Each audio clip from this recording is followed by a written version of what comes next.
Thanks for listening to Leadership Level Up. I'm Brian Prairie. And I'm Dr. Jeff Williamson. I am just starting my leadership journey. And I've been guiding leaders for 30 years.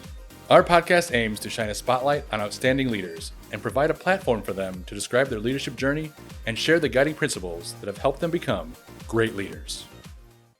Welcome to Leadership Level Up Podcast. I'm your host, Jeff Williamson, and it's good to have you with us. Great to have my friend Michael Johnson back with us for another episode. The last time he was on, I made him promise to wear that beautiful shirt again, and he has delivered like I knew he would. So he is back with us for another chat on Leadership Level Up. And if you haven't go ahead. Yeah. Well, I need to compliment you on your attire as well. I mean, it's very boring. Very boring.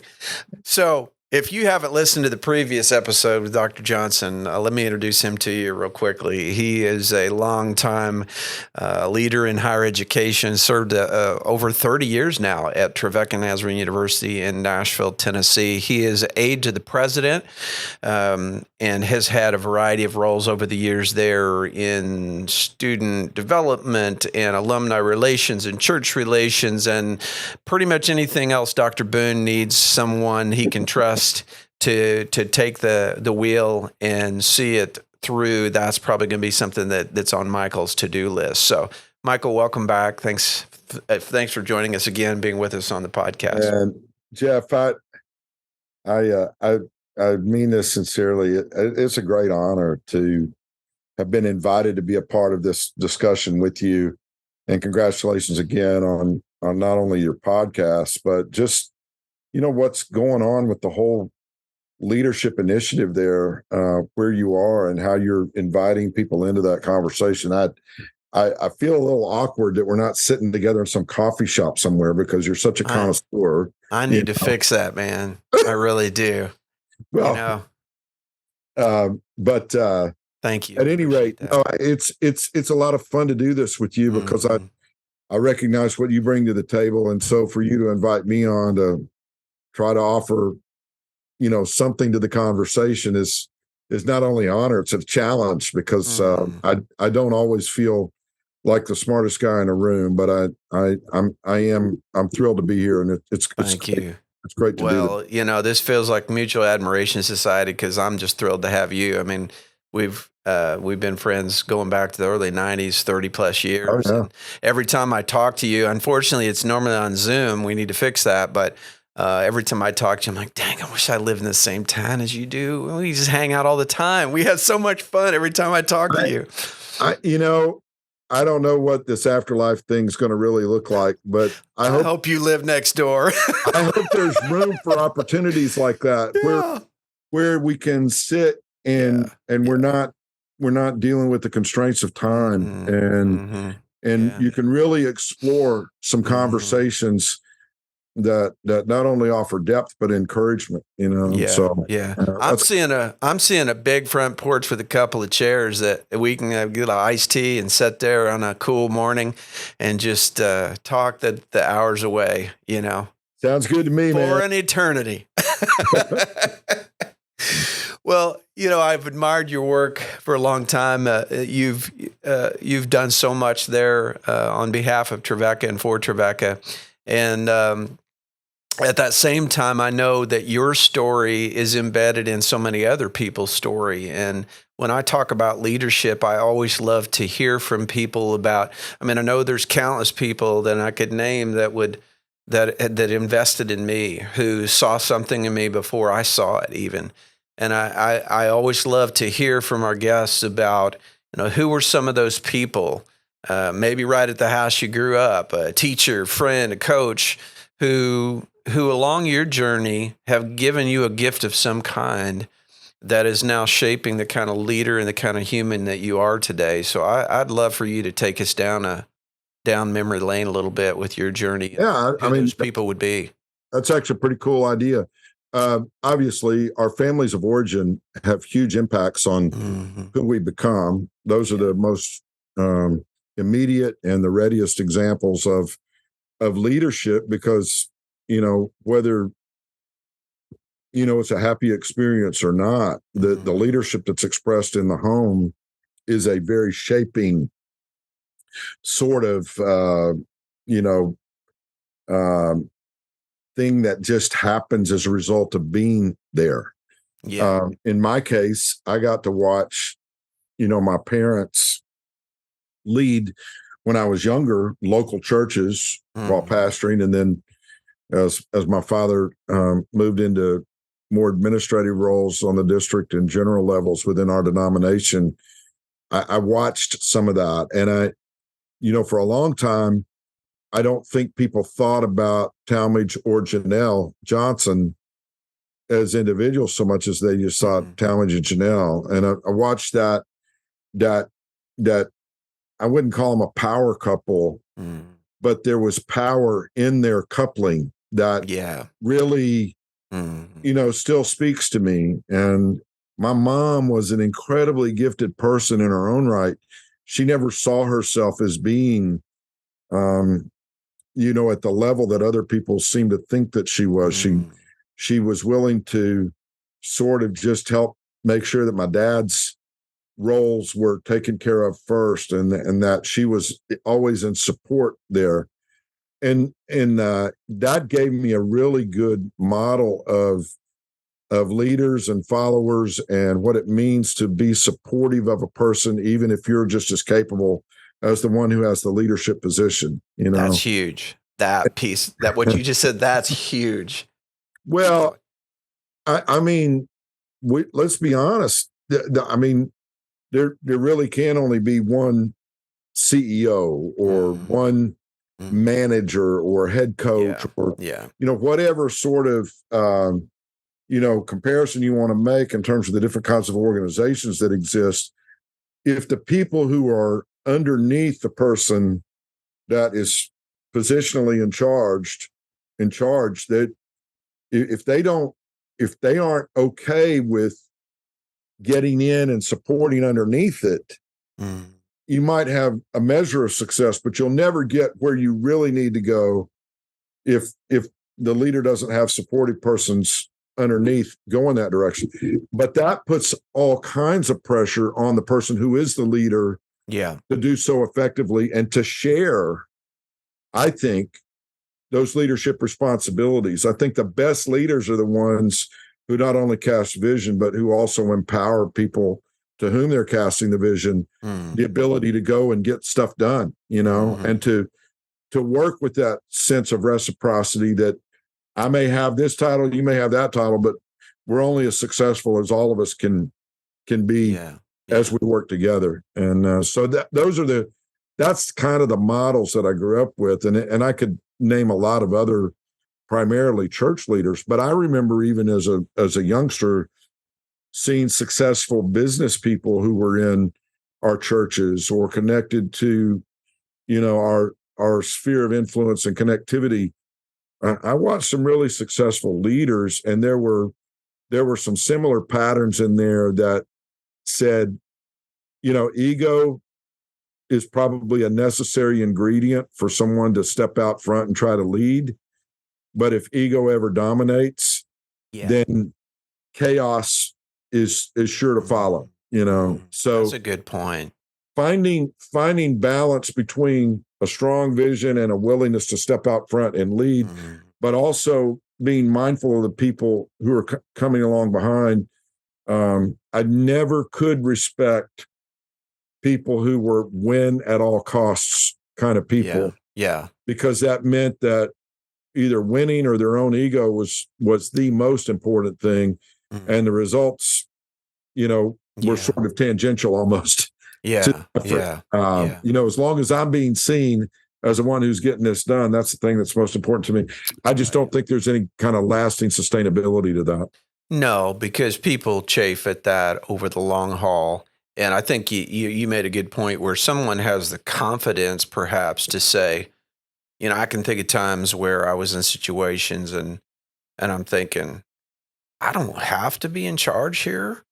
But if y'all are going to just sit back and twiddle your thumbs and look around for somebody else, I'll step up, not because I have to, but if I'm looking around and everybody's waiting for somebody else to, take the lead or say, I'll do that. or I'll take that responsibility and make it happen. It's having the confidence to do that, but then also recognizing that it's not just about doing something for me. It's knowing that once I get in that role, responsibility is to have the humility of spirit to ease back and to say, if you, and you are successful in your role and your responsibility on this team, we're all going to win. Yeah. And it's not about me. And Yeah. the more I can remind myself, it's not about me. Yeah. It goes back to our conversation a while back with you, was nobility of purpose. I mean, if our eyes are focused on that, it isn't about Jeff or Michael. It's like, what are we doing? What can we do to grow the impact and legacy of our university? Or what can we do for our ministry or our nonprofit or our company? There are great companies out there that are doing great things. They're doing good for other people with some of the abundance of their business success. And I honor that too.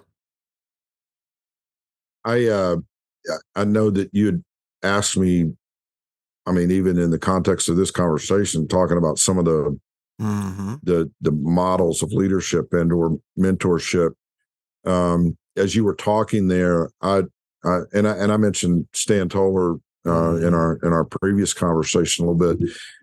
People like Stan who get their greatest joy in seeing others achieve as well. Those are the kind of leaders you really want to follow. John Maxwell, developing the leader within you, talks about those different levels of leadership. And anybody who's studied leadership has probably, looked at, the positional versus the kind of leadership that allows you to have followers because they believe in you. I mean, that's a whole different, proposition. And inspirational leaders only occur. This is my opinion. I can't cite the source right now to tell you that, because this has been scientifically proven. But I believe that the leaders who truly bring people along with them either do so out of a sense of fear or complete trust. And I don't want to get into the political realms when I start talking about that. Right. I think people who get elected now most times are getting elected based on the fear proposition.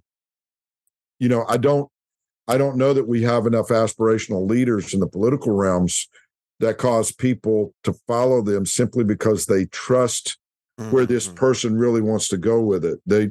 And how all of us could be best benefited by an aspirational sort of leadership, as opposed to, if you elect this person over here, this country's going to go down the tubes. Yeah, we're seeing more of that. This country's already gone down the tubes, and we're going to try to make it great again, or whatever. You understand what I'm saying there? I do. I'm not trying to have an argument about who people should vote for. I'm talking about how people should live. So if we don't have a way to connect with people that allows for them to believe in us and to trust us as we go on this journey together, then the next loud speaker, and I'm not talking about, sound amplification, the next speaker that comes along and has this loud and fearful message will peel them off from the proposition that we've tried to stake out, which is we need to be doing the next right thing together to make a difference for the sake of everyone, not just an individual cause, And I'm a cause-oriented guy. I mean, I've been a pitch man for a long time. You have been, yeah, man. But I mean, and this isn't about me.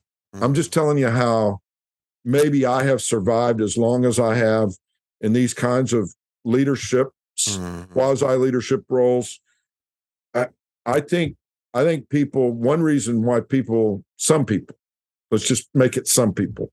I think one reason some people may buy into Trevecca or whatever it is that I represent is because, with God's help, I think I've been able to be consistent enough and true enough that people, if they buy me, if they believe in me, then maybe it'll be easier for them to believe in what I'm trying to by sell. association. Yeah.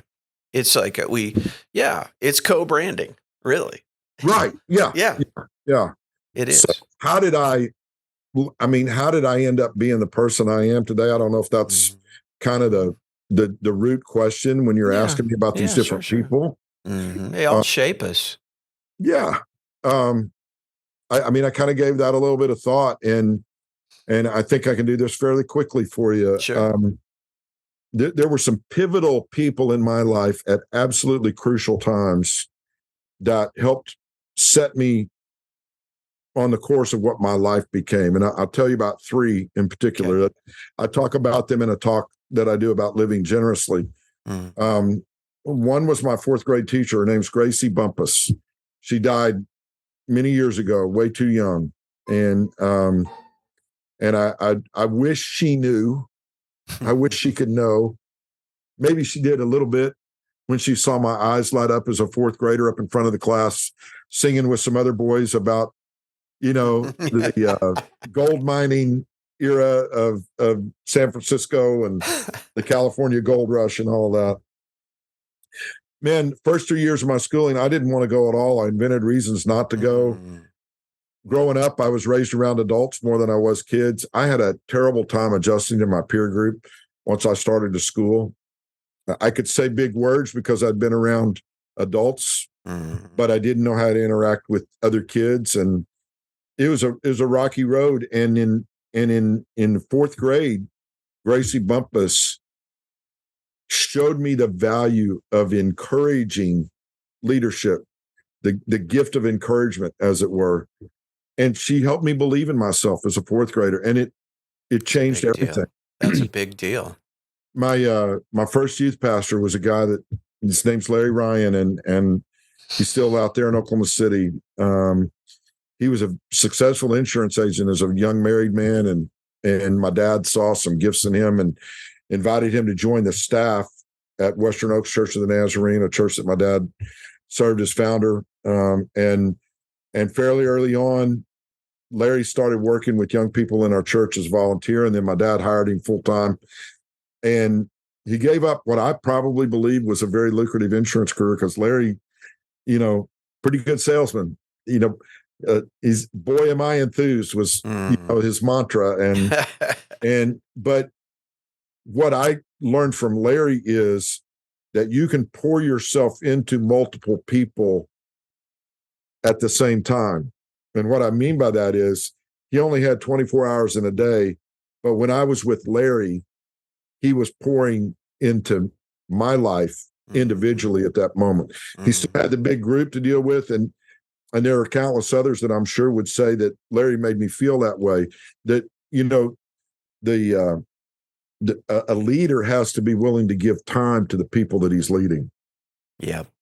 If the leader doesn't, if he or she does not invest time in the person, then it's just a bunch of words, that you're hoping somebody's going to catch.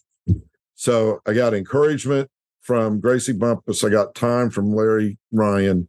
I got understanding, and I learned what it meant to lead without saying, just all the right words. I learned from Mary Meredith, the wife of James Meredith, the first Black student at Ole Miss. She was my high school journalism and English teacher in 11th and 12th grades at Jim Hill High School, just blocks away from Jackson State, down in Mississippi. And when I got there, so I first met Mary Meredith when I was 16 years old, 1976. Was on the, about the same time that Roots was coming out on the ABC TV movie, for all these nights. And I hadn't dealt with a lot of racial issues. I mean, I knew American Indians, indigenous people in Oklahoma growing up, but I didn't understand the trauma of the black-white divide in our country well at all. And I learned more about understanding where another person is coming from a racial and or socioeconomic background, or just what it's like maybe to be the other instead of the dominant culture, be a part of the of the minority culture and all of that. And she helped give me the gift of understanding of what that's like. But I can't remember ever talking about race. Mm. And that still blows my mind to this day. She helped me more with racial harmony and understanding, but it was always within the context of just living the right kind of life with respect for another person, regardless of skin color. Yeah. And James Meredith has a statue on the campus of Ole Miss, and he deserves it. But if I had the money and I could put it somewhere where people would see it, I would have erected a statue of Mary Meredith a long time ago, because she was just an amazing person. She died during my sophomore year in college here at Trevecca, and my parents flew me back from Orlando, Florida. I was on a trip with one of our traveling music groups, and I flew back ahead of the group. Instead of coming back to Nashville, I flew back to Jackson so I could go to Mary's funeral. And, Wow. you know, my granddad Crawford, my mom's dad, took me that day. My parents were busy for some reason, and Granddad Crawford and I went. And I don't even remember how many other white people were in the room. I just remember sitting there and weeping over this woman who had given me such a gift. And we never even really talked about the fact that she was doing what she was doing when she did it. The point I'm trying to make is that we have to lead out of the resources of who we are. We can't lead simply by reading something in a book and getting up and writing things down on a blackboard. And we might teach something about leadership, but that doesn't necessarily mean that we personally are leading anyone anywhere. And so I think I've come to understand leadership more from the standpoint of influence, which is Maxwellian as well. Yeah. You know, leadership is influence. And that may be cliche, but just because it's cliche doesn't mean it's not true, right? Yeah, it's true. I mean, the influence that she had, like you said, was not one that said, sit down here, Michael. I need to explain some things to you about what life's like for me and how you are different from me. But you watch her live out gracious, respectful, kind, dignified interactions with you and other students to where you're like, I want to grow up to be like that. So just let me follow that up with what you said there. I can understand why, in a white dominated culture, that people of color would feel like, you know, we should do better.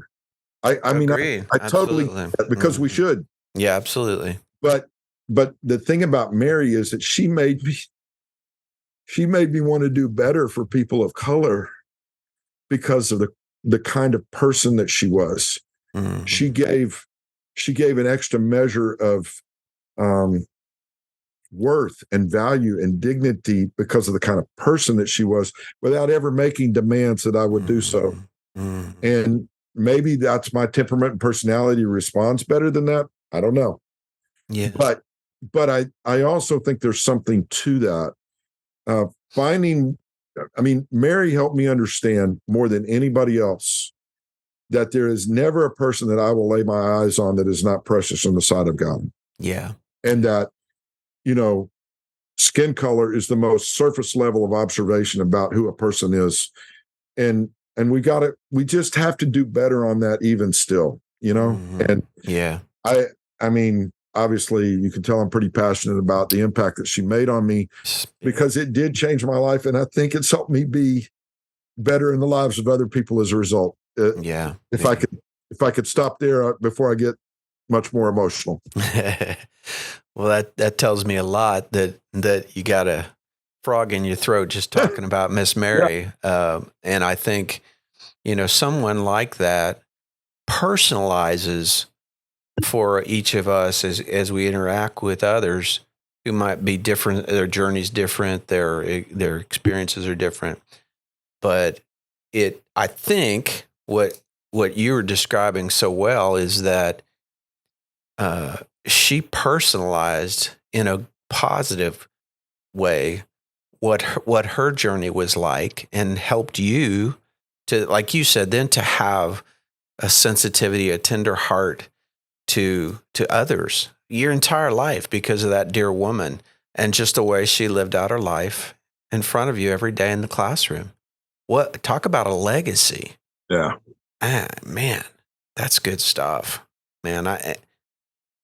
That's why I love these And then, conversations. yeah, in the Nazarene world, I think we've got another really great example. The late Reverend Dr. Charles Johnson down in Meridian, Mississippi, and I'm actually trying to find somebody to help me make a movie out of his life story. 61 years as pastor in Meridian, Mississippi, and I mean he's seen it all. He's one of the great civil rights leaders down in Lauderdale County, Philadelphia, Meridian, Mississippi, those kinds of areas. I mean, we don't have time to talk about his whole story, but I think over the years, with my parents being so close to Charles and Shirley Johnson, and my brother and Jeffrey and I were kind of grafted into that. You know, I have to say that my brother is one of the great leaders I know as well. He's now been district superintendent in South Texas for 10 years and leads out of a sense of passion and grace. He's a really good preacher, but we're relational people.